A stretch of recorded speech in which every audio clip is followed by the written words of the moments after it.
morning. At ito na nga po, ayan na nga po, nakalagay na nga po yung solar ng e-bike natin. Ayan. Yan po yung ano, yung JD10 version 5. JD10 version 5 po yan. Yan. Titestingin po natin yung electric fan. Ayan. Hindi pa pala. Hindi pa pala na-power. Ayan. Ayan po. Gumagana yung electric fan. Tapos yan po. Ito yung ilaw. Ilaw sa ibabaw. Tapos ilaw sa ilalim. Ayan. May ilaw siya. Tapos wiper. Ayan po. Gumagana naman yung wiper. Tapos headlight. Ayan. Gumagana. Lahat gumagana. Tapos ito po yung dashcam. Dashcam. Touch. Tapos yan. Yan. Tapos yan. Ilipat natin ng mood.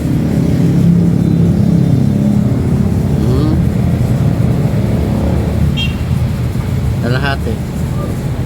Yan, kalahati. Ito yung sa harap. Ay, ito yung sa harap, ito yung sa likod. Ayan. Magana naman siya. Ayan po yung panel. Ayan po yung voltmeter ngayon. So, check natin kung ilang volts. Naka 75 kasi nagcha-charging ako. Okay, okay naman. Gumagana yung charger. Electric fan. So, okay.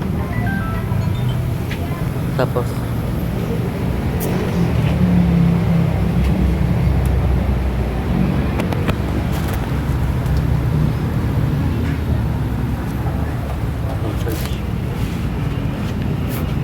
dahil ito po, buksan natin. Yan, ito.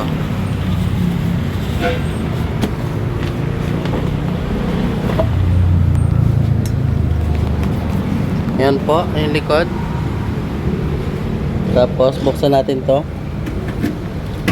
Yan. Gumagana yung hydraulic. Ayan po, gumagana yung hydraulic. Tapos, ito naman po, yung pinaka ano niya, baliktad nga lang, kaya ayan. Ayan. Kompleto naman po siya. Tapos ito yung hawakan, yung dashcam, nakalagay naman. Yan. Wala namang maingay. Okay naman lahat. Okay naman. Yan, nakafix naman na mabuti yung mga ano natin. Yan. Tapos nakasilant na rin yung mga ano, yan. Okay, goods.